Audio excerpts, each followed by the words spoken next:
Every year in Southern California, we experience those miserable wildfires. We hear on the news how thousands of people's homes burn down and communities get destroyed. Even some of our friends here at Heschel have to evacuate from their own homes. I remember a few years ago, there was a wildfire really close to school, and because of it, we didn't have school for a whole day.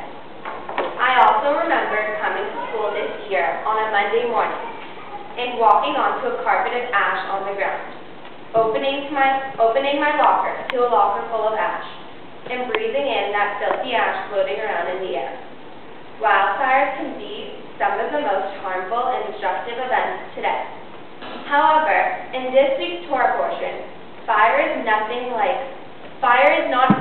like the wildfires that we experience or hear about. My name is Judy, and fire is a huge component in this week's Torah portion. Tetzaveh, from the book of Exodus, Shema. Tetzaveh, which in Hebrew means you command, mainly focuses on God directing the Israelites to do certain tasks. In chapter 27, verse 20, God instructs the Israelites, Ve'atah tetzaveh es vayikthu elecha, shemen zayit zach pratit, b'nei Yisrael lama or lahalot ner tamid, which in English means, you shall further instruct the Israelites to bring you clear oil of beaten olives for lighting, to cause a lamp to burn continually. The rabbis explained that fire represents the human efforts to bring the reality of God into our world, meaning believing in God, praying to God, and learning about God. So let's put the puzzle pieces together. Fire, like wildfires, can be dangerous, but ironically, fire in Tetzaveh symbolizes human relations with God. Interesting. Why can fire, a very dangerous thing, symbolize human relations with God, a very beautiful thing? Now, don't get me wrong. Fire is not always destructive. It also has the ability to be quite incredible. For instance, the colors of a flame itself are amazing. From the bright blue at the bottom, then the light yellow in the middle, and the blazing orange at the top. Fire can be wonderful. Occasionally, I do have dollar services with my family on Saturday night. We have a very special tradition in my home, where my dad pours some alcohol in a metal plate.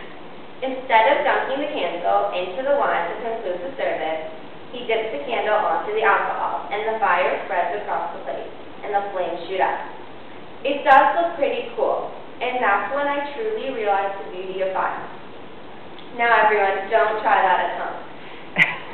Similar to the harm and the magnificence of fire, the connection between people and God is also constantly growing through ups and downs.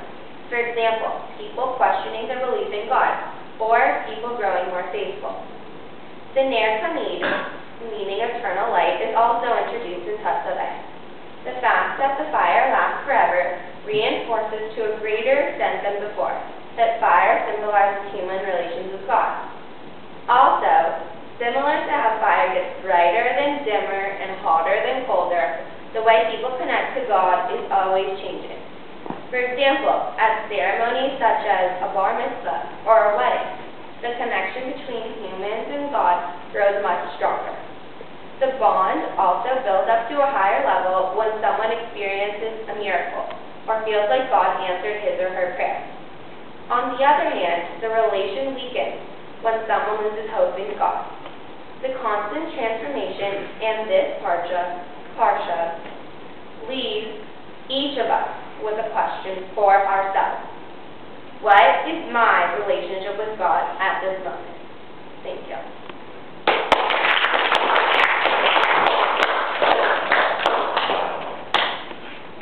You know, I couldn't have asked for a better introduction to what it is that I want to do with you guys today. Judy, that was wonderful. That was really, really great. Because it does what a really good Dvar Torah should always do.